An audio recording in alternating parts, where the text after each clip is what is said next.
I make a full-time living traveling on cruise ships, and well, I think you can too.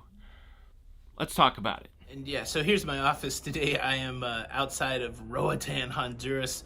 So there's more to talk about in the video, but I know people are going to ask, well, how much money do you make? Well, I will tell you, I'm going to tell you at the end, so stay all the way to the end. I'll tell you what we used to make in a year, and I'll tell you whether or not we've now made more or less than that in the last year. So stay tuned till the end for that.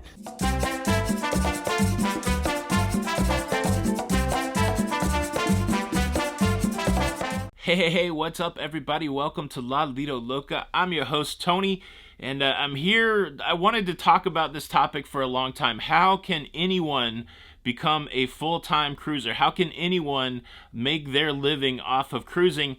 And I've done it over the last 5 years. It's been a 5-year journey, so I want to share with you some of the highlights of our 5-year journey. I want to talk to you about how I make money as a cruiser, how my wife Jenny makes money as a cruiser, and then I'm going to give you some tips at the end so that maybe you can do the same thing. First and foremost, again, we're almost celebrating our 5-year anniversary. We went on our very first cruise April 21st, 2017, and it's been a journey. We went on that cruise with no intention of becoming full-time cruisers, making our living cruise traveling, but that is where we are at today, and so I will tell you about that journey. Now, first and foremost, a lot of people have questions. How do you make money as a cruiser? Well, we have two separate businesses here at Lido Loca. We have a media business and we have a travel business, and each of those businesses have their own revenue streams. Let's talk about the media business. The media business is me and Jenny making videos, making informative and educational and hopefully fun content that connects the audience to cruising in general. Tips about cruising, the latest cruise news, everything that's going on in cruising. That is the media business, and the media business generates money in 5 ways, generates revenue in 5 ways. The first one is Google AdSense. I don't think everybody makes this connection, but YouTube is essentially a company that sells advertising to other companies. YouTube looking for family-friendly content where they can sell an ad on it. And so whenever somebody watches the ad that Google has sold, we get a percentage of that ad, and then at the end of the month, they pay us out for those views. That's a big one. A lot of people wonder, like, do you get more money when you have more subs, or do you get more money when you have more likes?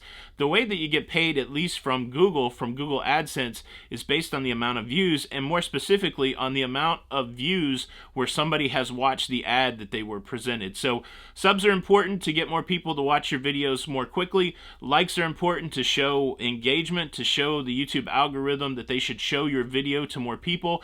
But at the end of the day, the YouTuber that's trying to generate revenue is the YouTuber that's trying to get a lot of views, at least the revenue that comes from AdSense. Revenue source number 2 that we've developed over the last 5 years is sponsorships. Sponsorship is kind of like advertising on our side. Companies will come to us and say, we would like for you to promote our product, and we would like to pay you a certain amount of money to do that.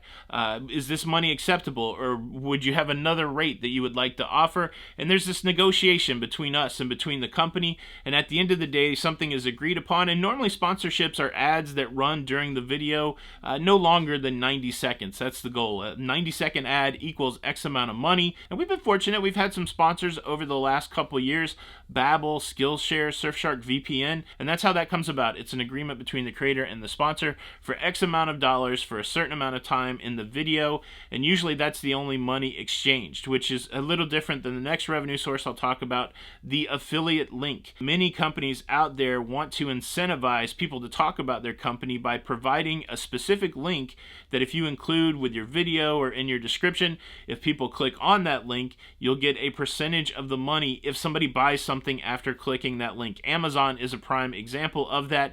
Amazon has a program where you can get your own link for Amazon products, and when people buy things from Amazon, you can get rewarded.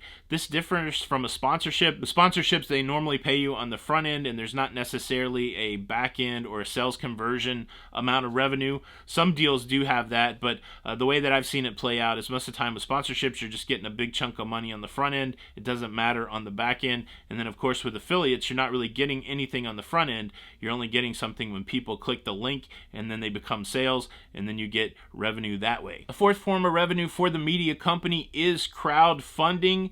Crowdfunding would be services like Patreon. It would be super chats and super stickers in live streams, and it would be straight up donations to PayPal. Sometimes that's the way people want to connect. Sometimes that's the way people want to support the creativity. On Patreon, we try to give extra content, extra live stream, that kind of thing, with postcard. And so there's an exchange there, money for something extra. Super chat, super sticker. In our live streams, there's often over 1,000 people. And so how do you get your voice heard in over 1,000 people? Well, some people use super chat and super sticker to do that, or some people just use that to support the channel. And then, of course, just a straight donation through PayPal. Sometimes people just want to support, sometimes people just want to give cash, and so crowdfunding is another revenue source. And the fifth revenue source on the media side is branded merchandise, primarily branded t-shirts. I think we all know how that works. You purchase a t-shirt, we make some revenue, that kind of thing. So those are the 5 sources: Google AdSense, sponsorship, affiliate, crowdfunding, and merchandise. And all those things combined to equal a big pile of revenue. And then, of course, we're running a small business here, so you have to take out taxes and expenses and all that to get to what's actually left. It certainly has been interesting learning about running a small business over the last 5 years, but that's not the only business that we run. We also have a travel business, and where the media side of it would be my baby, the travel business is my wife Jenny's baby, and it is a whole different thing altogether. There are 3 primary revenue streams in the travel business, and let's tackle them one at a time. First, commission is pretty easy. With every cruise that is booked, there is a commission baked into it that the cruise line will pay out to whoever booked the cruise. And so when travel agents book a cruise, a commission is paid to those travel agents. Now, the way it works for us, we work with an Expedia franchisee. All the commission goes to that franchisee, and we get a percentage of the commission. And for us, we don't actually get that commission payout until after people have traveled. And so if you think about the shutdown, there were a lot of cruises booked, rebooked, canceled, all that. None of that turned into revenue until people started cruising again. So commission is pretty straightforward. Commission goes to the Expedia franchisee, and then we get our cut of the commission. Revenue stream number 2 on the travel side would be group incentives. We do book group cruises, and it is a revenue source for us. But the thing that I wanted to say, and I don't think everybody understands this, anybody can lead a group. If you know 20 people that you could get to go cruising with you, you shouldn't all individually book 20 cabins. Somebody should be the leader of the pack and book a group so that you can get the group incentives. Cruise lines want mass bookings together, and so they incentivize that big group booking, and they do it by giving out perks. And so for us, just the way that it works when we go cruising, most of the time we have enough cabins where we will get these perks. Our cabin normally doesn't cost us anything because we booked enough cabins. We also normally have a perk that will allow us to give additional onboard credit to everybody in our group. Before COVID, we would normally be able to do a paid-for event that the cruise line pays for as a perk. Normally that took the form of a happy hour or a cocktail party. And then any perks after that is normally realized in additional commission. And so group incentives is like the middle pillar of the travel business. And then the third revenue source in the travel business is referrals. So we are very fortunate that a lot of people like to work with Jenny, and it's almost too much work for Jenny to do. So now we have a process where when a lead comes in through Jenny, she can pass that off to another travel agent, and instead of realizing the full commission, she gets a part of the commission. And so that's our whole Team Jenny structure. We're working with other travel professionals to provide them leads, to provide work for them, and we still get a small percentage of that, all under the umbrella of Team Jenny. So on the travel side, commissions, group incentives, referrals. And before I move on to the next topic that I want to talk about, I just want to answer the question, do we get free cruises? Not often. So it's interesting. We've got the media side, we have the travel side. When we travel together, we do look for a travel agent discounted rate. One of the benefits of being a travel agent is there are offered travel agent discounted rates. So if we can travel on a discounted rate, we will do that. But when I travel solo, I'm not a travel agent. I do not have access to those travel agent rates.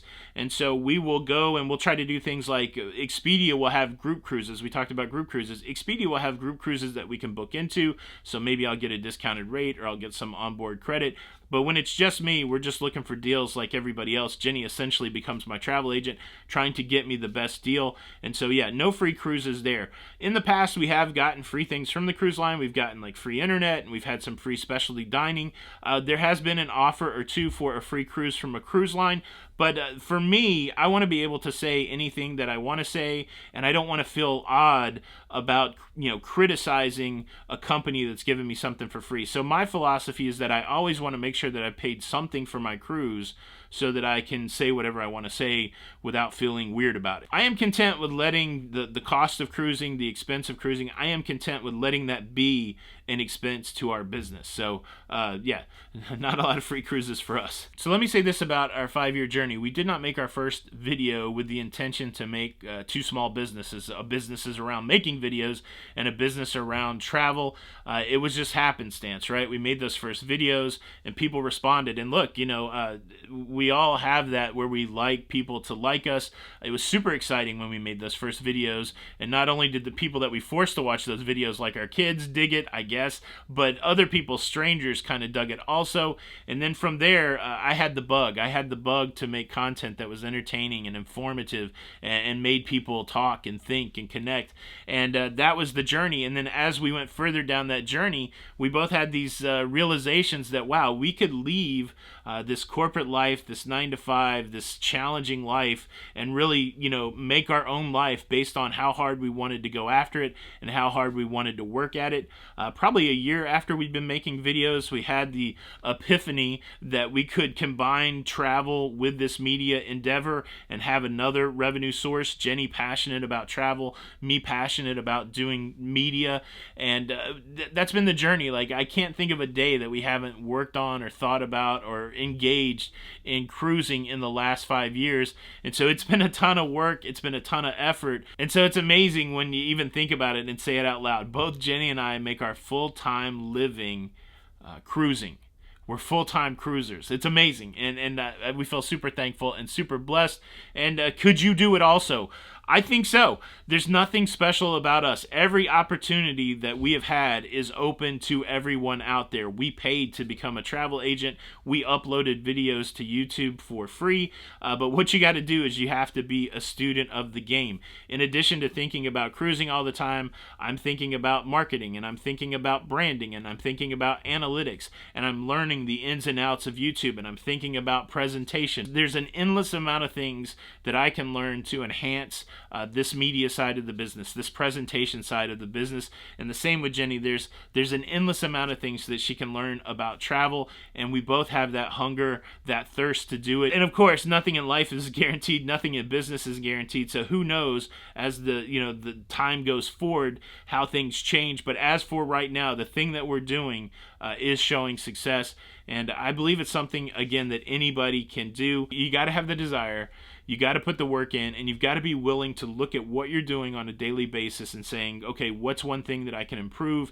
and then improve one thing every day. Whether you're making content, whether you're booking travel, improve one thing every day, and that's where success comes from. It comes through the improvement, it comes from the understanding, and it comes from the work. And so if you want to be a full-time cruiser, make a plan, go after it, and be ready to work hard. I'm back for the big money reveal. So $120,000, that's probably been our best year together as a couple at our normal jobs. And certainly in the beginning of YouTube, we were not making that, but I can say with a little bit of confidence, we haven't finished the taxes yet, we haven't worked out all the expenses, but I think in 2021, I think we will have made more than $120,000. Now, it's, we're not making $500,000, $1 million, anything like that, but I do think 2021 will be the first time that we beat our best year as a couple.